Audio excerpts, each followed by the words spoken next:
वफाकी दारुल हुकूमत इस्लामाबाद में कायम कौमी सीरत रहमतुल लिल आलमीन और खातिबुन नबीयीन अथॉरिटी के चेयरमैन और डायरेक्टर खुर्शीद अहमद नदीम से रुकने शुरा अब्दुल वहाब अत्तारी ने शोबा तालीम के वफद के हमरा मुलाकात की और इन्हें दावत इस्लामी के मुख्तलिफ शोबाजात का तारुफ पेश करते हुए आलमी सतह पर होने वाली दीनी और फलाही खिदमात के हवाले से बताया। Digital Dawat Islami mobile applications और मदनी चैनल का तारुफ पेश किया और शोबा तालीम के तहत तालीमी इदारों में होने वाली एक्टिविटीज से मुतल्लिक भी आगाही दी। रुकने शुरा ने नबी करीम सल्लल्लाहु अलैहि वसल्लम की सीरत पर दावत इस्लामी के किए जाने वाले दीनी कामों और किताबों की तफसीलात से आगाह किया, जिसको अथॉरिटी के चेयरमैन खुर्शीद अहमद नदीम ने सराहा और दावत इस्लामी के तहत मुख्तलिफ प्रोजेक्ट्स पर MOU और बाहमी ताउन से नबी करीम सल्लल्लाहु अलैहि वसल्लम की सीरत की तालीमात को आम करने के लिए ताउन की यकीन दहानी करवाई और मदनी खबरों को अपने तासुरात भी दिए। बात इंतहाई मुसर्रत और खुशी की है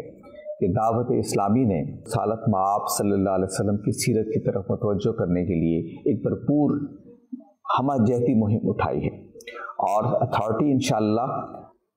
दावत इस्लामी के साथ मिलकर सीरत के पैगाम को आम करेगी और इनका जो काम है उससे इस्तिफादा करते हुए इल्म की दुनिया में, दावत की दुनिया में, अबलाग की दुनिया में, इस सारे कामों से हम इस्तिफादा करेंगे और मिलकर सीरत के पैगाम को आम करेंगे। रुकनी शुरा अब्दुल वहाब अत्तारी ने मकतबतुल मदीना की आखिरी नबी की प्यारी सीरत और सीरत मुस्तफ़ा जान रहमत किताबें तोहफे में पेश की।